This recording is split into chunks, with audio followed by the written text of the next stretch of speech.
Assalamualaikum warahmatullahi wabarakatuh. A'udzu billahi minasy syaithanir rajim. Bismillahirrahmanirrahim. Qul ya ahlal kitabi lima takfuruna bi ayatillahi wallahu syahidun ala ma ta'malun. Qul ya ahlal kitabi lima tasudduna an sabilillahi man amana tabghunaha 'iwajan wa antum syuhada wa mallahu bighafilin 'amma ta'malun. Ya ayyuhalladzina amanu in tuti'u fariqan minalladzina utul kitaba yaruddukum ba'da imanikum kafirin. Wa kaifa takfuruna wa antum tutla 'alaikum ayatullahi wa fiikum rasuluhu wa man ya'tasim billahi faqad hudiya ila siratin mustaqim. Allahumma rahmat. Ya ahlal kitab lima takfuruna bi ayatillahi wallahu syahidun ala ma ta'malun.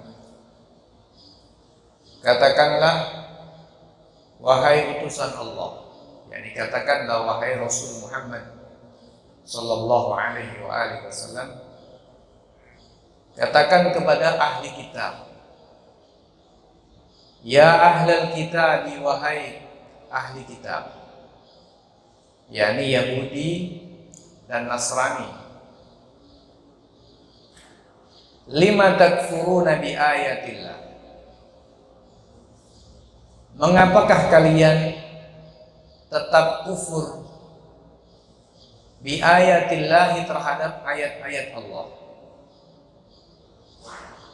Wallahu syahidun ala ma ta'malun. Padahal Allah adalah zat yang maha mengetahui ala ma ta'maluna, atas apa yang kalian kerjakan. Qul, katakanlah wahai Rasul Muhammad sallallahu alaihi wasallam kepada ahli kitab, ya ahlal kitab, wahai ahli kitab, lima tasudduna an sabilillahi man amana tabghunaha 'iwaja wa antum syuhada. Wahai ahli kitab, lima tasudduna an sabilillahi, mengapakah kalian menghalang-halangi dari jalan Allah?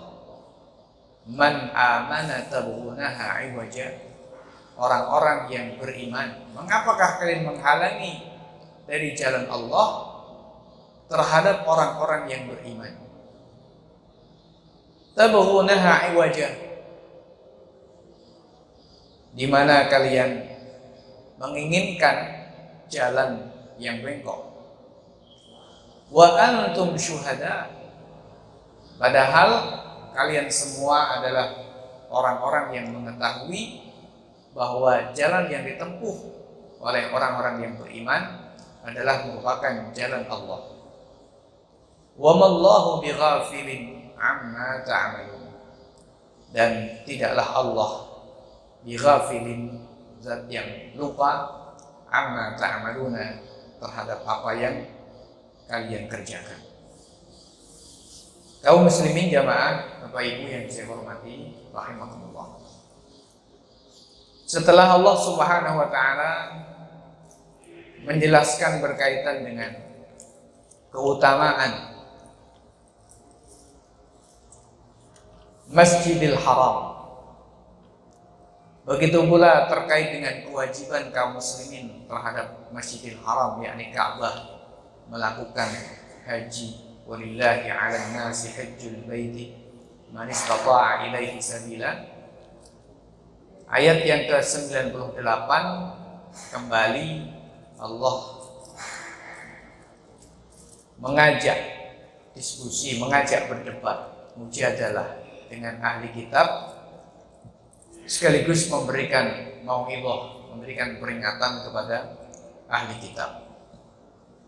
Artinya ayat ini kembali kepada topik semula, topik yang memang menjadi topik besar Quran surat Ali Imran, yaitu mujadalah ma'a ahli kitab, berdebat dengan ahli kitab, beradu dalil, beradu argumentasi dengan ahli kitab. Sebagaimana yang sudah sering saya sampaikan. Di ayat yang ke-98 Allah menggunakan awal ayat qul. Artinya Rasul Muhammad sallallahu alaihi wasallam yang Allah perintahkan untuk menyampaikan hujjah ini kepada ahli kitab.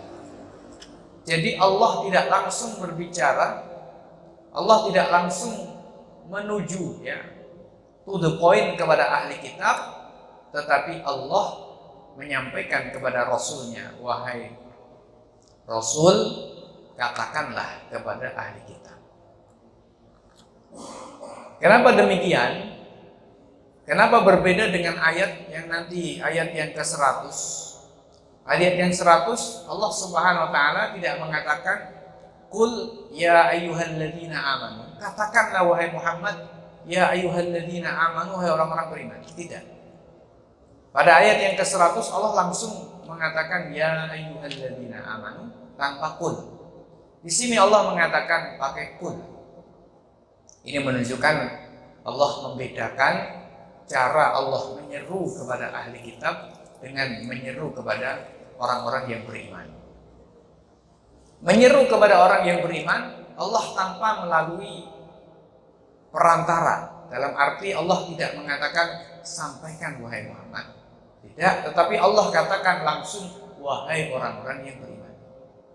Ini menunjukkan perbedaan posisi antara ahli kitab dengan orang mukmin di mata Allah Subhanahu wa taala.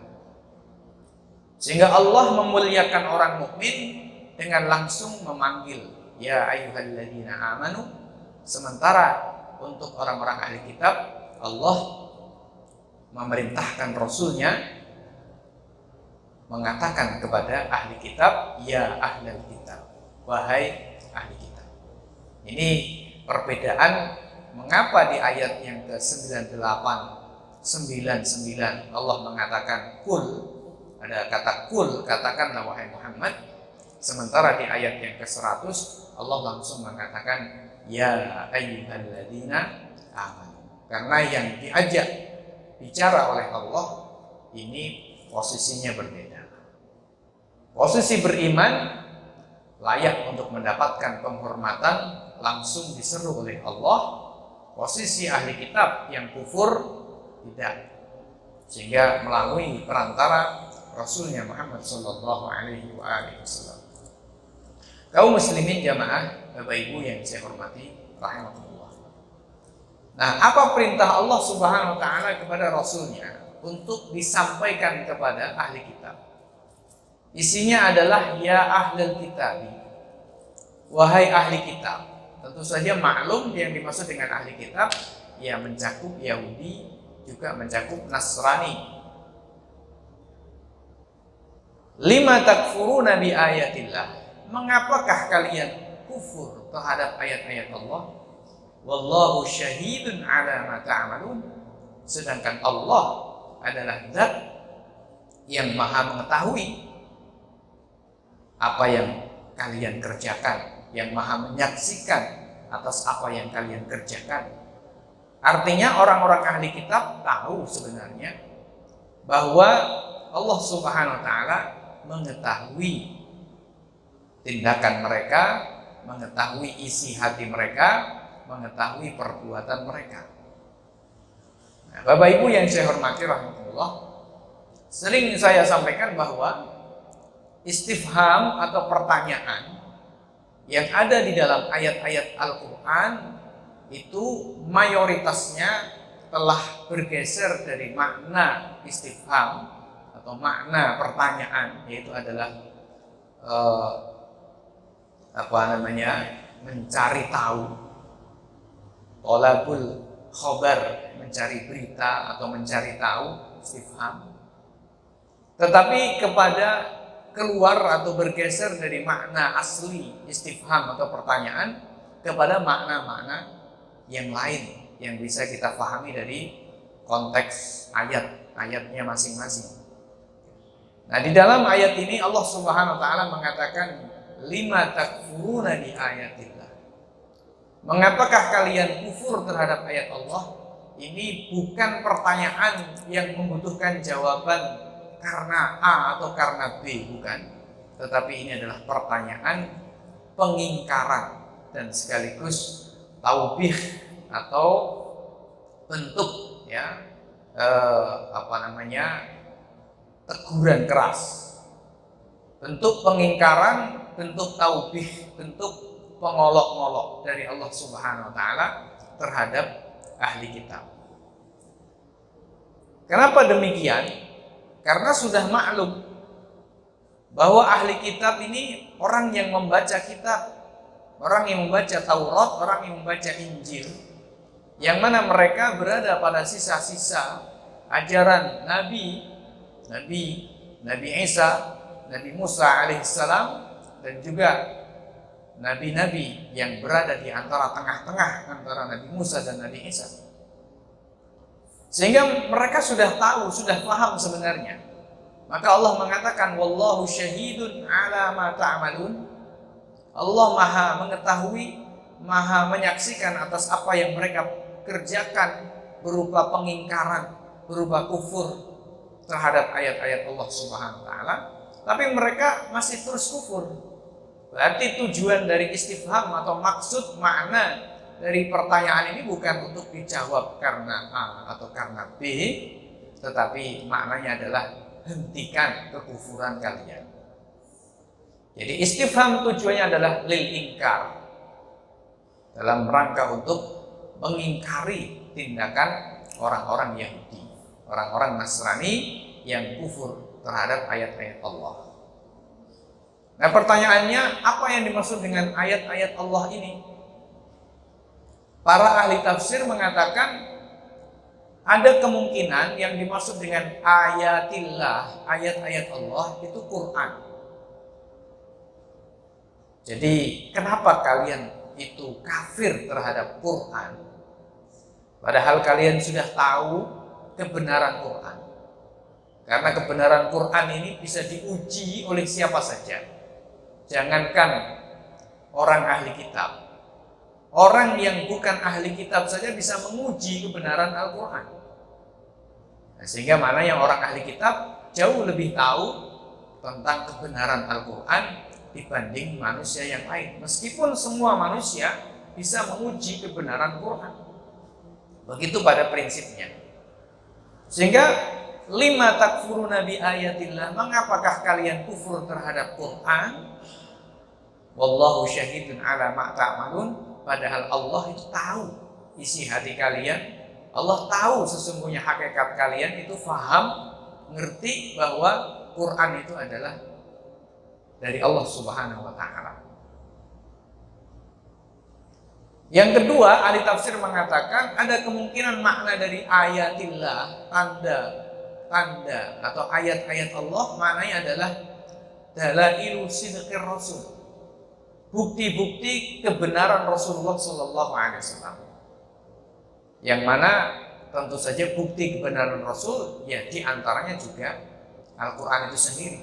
Jadi hampir sama maknanya, meskipun bukan Al-Quran satu-satunya sebagai bukti kebenaran Rasul Sallallahu Alaihi Wasallam. Ada banyak tanda-tanda bukti kebenaran Rasul Muhammad Sallallahu Alaihi Wasallam yang mana ahli kitab itu juga jauh lebih tahu. Sebagaimana yang beberapa kesempatan yang lalu kita telah sampaikan.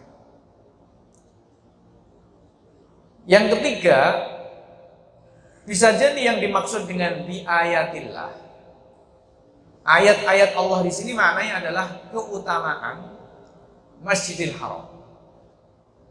Sehingga maknanya orang-orang ahli kitab ini tetap mengingkari. Jadi bukan kufur dalam arti kufur lawan dari kata iman yang kita pahami, tetapi lebih kepada kufur dalam arti seperti kita mengatakan kufur terhadap nikmat, maknanya mengingkari keutamaan Al-Masjidil Haram. Padahal mereka juga tahu tentang keutamaan Masjidil Haram. Itu kalau kita kaitkan dengan ayat sebelumnya, maka bisa nyambung terkait dengan persoalan orang-orang Yahudi yang tidak mau mengakui keutamaan Masjidil Haram. Seperti dalam ayat dalam Quran surah Al-Baqarah, ketika kiblat itu dipindahkan oleh Allah Subhanahu wa taala. Awalnya Rasul sallallahu alaihi wasallam sempat salat menghadap kiblat, salat menghadap Baitul Maqdis atau Masjidil Aqsa selama kurang lebih 16 atau 17 bulan. Tetapi Nabi sallallahu alaihi wasallam sebenarnya sangat menginginkan, rindu sekali sangat menginginkan salat menghadap Ka'bah. Karena Ka'bah lah yang dibangun oleh Ibrahim alaihissalam. Dan itulah yang kemudian kemarin kita sampaikan melalui ayat inna awwala baitin wudi'a lin-nasi alladzi bi Bakkah mubarakan wa hudan lil alamin fihi ayatun bayyinatun maqamu Ibrahim. Nah, ketika Allah Subhanahu wa taala memindahkan kiblat dari Masjidil Aqsa, ketika awal-awal Rasul datang ke kota Madinah, Rasul diperintahkan oleh Allah untuk sholat menghadap ke Baitul Maqdis, ke Masjidil Aqsa. Sehingga orang-orang Yahudi ini senang. Tiba-tiba Muhammad ini meh podo karo awak dhewe. Nah, begitu.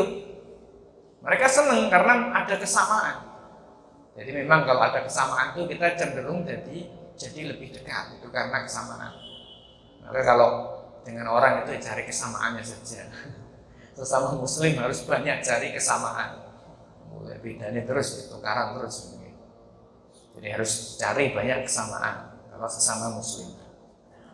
Nah, orang-orang Yahudi mengatakan ini Muhammad tiba-tiba meh podo ya dengan awak dewi. Begitu bahasa orang Jawa. Mirip ya, sama. Maka mereka ada simpati kepada agama yang dibawa oleh Rasul sallallahu alaihi wasallam. Tetapi ketika ini juga memuji, Allah memuji mereka.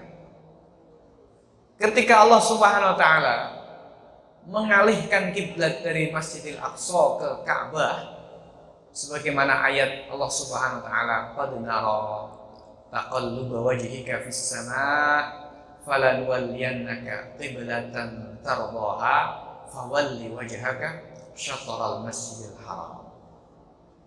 Qad nara taqalluba wajhika fis sama', sungguh kata Allah, aku sudah melihat bagaimana kerinduanmu wahai Muhammad untuk menghadap ke Masjidil Haram. Qad nara taqalluba wajhika fis sama', sehingga kamu sering menengadah ke langit menunggu jangan-jangan malaikat Jibril datang memberitahukan perpindahan kiblat. Kemudian Allah mengatakan falan waliyannaka qiblatan tardaha. Maka kami, yakni Allah, pindahkan kamu kiblatan kepada kiblat tardaha yang kamu inginkan, yaitu Ka'bah. Nah, ketika ayat ini turun, lalu Rasul Shallallahu Alaihi Wasallam diperintahkan oleh Allah untuk menghadap Ka'bah. Nah, orang-orang Yahudi ini, orang-orang Yahudi kemudian mulai berbicara buruk tentang Rasul Shallallahu Alaihi Wasallam, mulai mengejek, mulai macam-macam ya terhadap Rasul Muhammad Shallallahu Alaihi Wasallam. Maka ayat pun menyampaikan kepada Rasulullah, sayaqul sufaha'u minan nasi ma wallahum an qiblatihim allati kanu 'alaiha. Begitu kata Quran. memberikan informasi kepada Rasulullah. Saya qulu sufaha, orang-orang bodoh itu, kata Al-Quran, akan mengatakan kepada wahai Muhammad, saya qulu sufaha, orang-orang bodoh itu akan mengatakan, ma wallahum, apa yang membuat mereka, yakni Muhammad dan kawan-kawannya itu, berpaling an qiblatihim allati kanu 'alaiha, dari kiblat yang sebelumnya mereka menghadap ke arahnya, yaitu adalah Masjidil Aqsa, ke Ka'bah sekarang. Nah, begitu. Ma wallahum an qiblatihim allati kanu 'alaiha. Begitu kata orang-orang Yahudi, ahli kitab. Nah, kaum muslimin jamaah Bapak Ibu yang saya hormati rahimahullah. Jadi maksud dari lima takfuruna bi ayatillah, berarti para ahli tafsir memberikan penjelasan terkait dengan kata ayatillah ada tiga kemungkinan. Mengapakah dalam arti pengingkaran kalian wahai ahli kitab terus ingkar, kafir terhadap Al-Quran? Satu. Yang kedua, mengapakah kalian terus kufur terhadap kebenaran, bukti-bukti kebenaran Rasul Muhammad SAW? Dan yang ketiga, mengapakah kalian wahai ahli kitab terus menerus mengingkari keunggulan, keutamaan Masjidil Haram? Kaum muslimin jamaah Bapak Ibu yang saya hormati rahimahullah, tiga-tiganya maknanya juga benar, sesuai dengan realitas pada orang-orang ahli kitab. Qul ya ahlal kitab lima tasudduna an sabilillah. Kemudian Allah Subhanahu wa taala memerintahkan Rasulnya Muhammad SAW untuk mengatakan kepada ahli kitab dalam bentuk pengingkaran yang kedua kalinya atas tindakan jahat mereka, atas tindakan buruk mereka. Mereka tidak hanya kufur terhadap ayat Allah, mereka tidak hanya kufur terhadap dalailu sidqir Rasul, bukti-bukti kebenaran Rasul Muhammad SAW, dan juga tidak hanya kufur terhadap kemuliaan Masjidil Haram, tetapi mereka yasudduna an sabilillah, sampai pada tindakan berupa menghalangi jalannya Allah.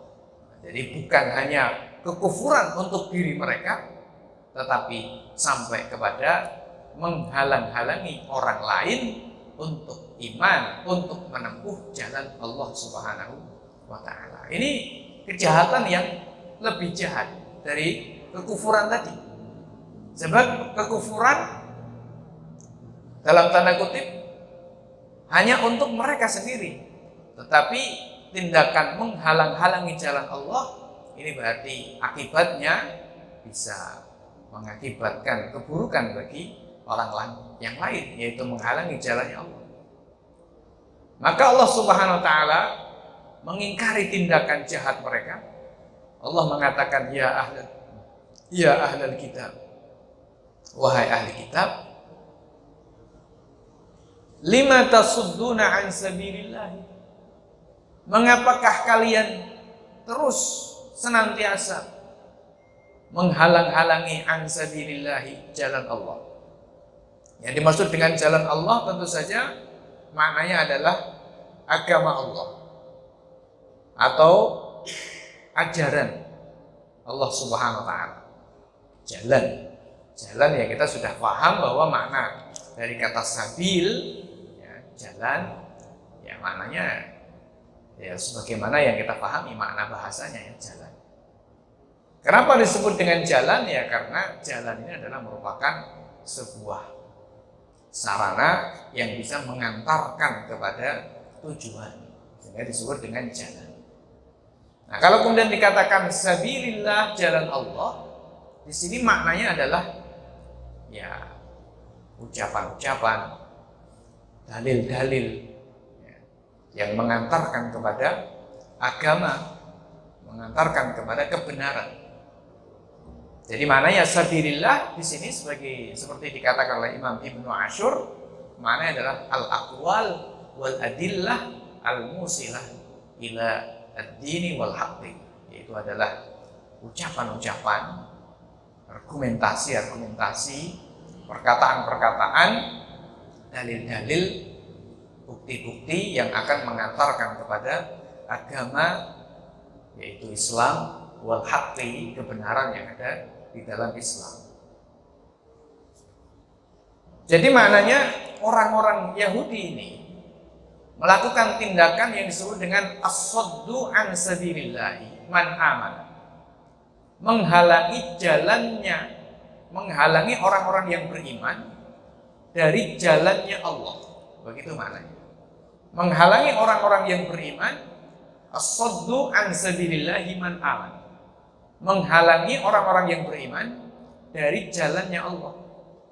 Nah, kalau tadi kita maknai jalannya Allah adalah ucapan-ucapan dan bukti-bukti kebenaran yang mengantarkan kepada Islam dan kebenaran yang ada di dalam Islam, berarti maknanya orang-orang Yahudi itu menghalangi orang-orang, menghalangi manusia dari ucapan-ucapan, mendengar ucapan, mendengar dalil-dalil, mendengar bukti-bukti yang akan bisa mengantarkan kepada agama Islam, yang bisa mengantarkan kepada al-haq, kebenaran yang ada dalam Islam. Nah, terus bagaimana caranya mereka melakukan itu? Nah, kata Imam Ibnu Ashur, wal muradu bisaddi an sabilillahi imma muhawalatu irja'il mu'minin ilal kufri bi ilqa'it tasydid alaihi. Kata beliau, yang dimaksud dengan as-saddu an sabilillah, menghalangi dari jalan Allah itu, berarti maknanya adalah usaha, upaya, muhawalah, usaha atau upaya mereka mengembalikan orang-orang mukmin kepada kekufuran. Dengan cara apa? Menyampaikan hal-hal keraguan-keraguan terhadap kaum mukmin. Kaum muslimin jamaah, Bapak Ibu yang saya hormati, rahimakumullah. Jadi itu kata Allah Subhanahu wa taala. Jadi berarti Allah di sini memberikan informasi kepada kita bahwa orang-orang ahli kitab itu melakukan kejahatan, bukan hanya kufur terhadap Allah. Kufur itu kejahatan ya. Jadi kufur itu kejahatan. Jadi kita tidak boleh memahami bahwa kufur itu kejahatan itu hanya ngambil harta orang, itu kejahatan. Korupsi itu kejahatan, jelas. Tapi kufur terhadap Allah itu juga kejahatan. Nah, begitu. Seperti yang sudah sering saya sampaikan. Kalau kejahatan berupa mengambil harta orang, itu kerugian di dunia akibatnya, yakni yang diambil hartanya kan rugi di dunia. Tapi kalau kufur terhadap Allah, atau misalnya seseorang itu kemudian disesatkan oleh orang lain, ya, dijadikan kufur oleh orang lain, berarti kerugiannya tidak di dunia, tidak hanya di dunia, tetapi yang pasti adalah kerugian di akhirat. Dan kerugian di akhirat jelas jauh lebih besar. Maka kekufuran itu kejahatan, bukan kebebasan ya, kejahatan. Kaum muslimin jamaah, Bapak Ibu yang saya hormati. Nah, Allah menyampaikan di dalam ayat ini bahwa orang kafir itu punya satu kebiasaan atau satu perbuatan, yaitu tasudduna an sabilillah, yaitu menghalangi dari jalannya Allah. Nah, caranya menghalangi bagaimana? Tadi dikatakan oleh Imam Ibnu Ashur, ia bisa jadi dengan cara menyampaikan atau melemparkan isu-isu, melemparkan hal-hal yang bisa membuat keraguan-keraguan terhadap Al-Quran, terhadap Rasul Muhammad Sallallahu Alaihi Wasallam, terhadap Islam. Dan itu yang dilakukan. Kalau kita misalnya membaca peta pemikiran misalnya, ya, seringkali kita menjumpai orang-orang orientalis itu orang Barat yang mengkaji tentang ketimuran, ya, tetapi spesifiknya adalah tentang keislaman. Mereka disebut dengan orientalis, bahasa Arabnya mustasyriq. mustasyriqin, orientalis. Nah, banyak sekali dari kalangan orientalis itu yang latar belakang mereka adalah ahli kitab. Begitu. Apakah itu Wilduran, apakah itu banyak sekali nama-nama itu rata-rata mereka latar belakangnya adalah ahli kitab. Dan tujuan utama orientalis itu apa? Tentu saja, meskipun sebagian orientalis ada yang kemudian akhirnya masuk Islam, yaitu Allah yang memberikan petunjuk, tetapi secara umum motif awal mereka adalah mencari usaha bagaimana ada celah untuk membuat tasydik, membuat keraguan-raguan terhadap Al-Quran. Maka munculnya produk Al-Quran sebagai produk budaya, misalnya seperti itu, ya. Atau kemudian yang lagi rame itu, ya. Lagi rame misalnya semalam di TV One ya, terkait dengan penceramah radikal ya, tadi malam. Bapak Ibu bisa melihat YouTube-nya TV One. Nah, ada salah seorang yang kemudian mengatakan kita ini tidak menganut agama, tapi kita ini menganut tafsir agama. Ini adalah produk orientalis. Contoh produk orientalis. Betul, memang di dalam ajaran Islam itu ada hal-hal yang diperdebatkan atau diperselisihkan oleh para ulama sesuai dengan tafsir yang ada dan sesuai dengan kaidah-kaidah tafsir, tidak sembarangan. Tapi memang masih yang kita sebut dengan zonni. Artinya zonni ini mungkin A, mungkin B di dalam Islam. Tapi semua harus berpijak kepada dalil.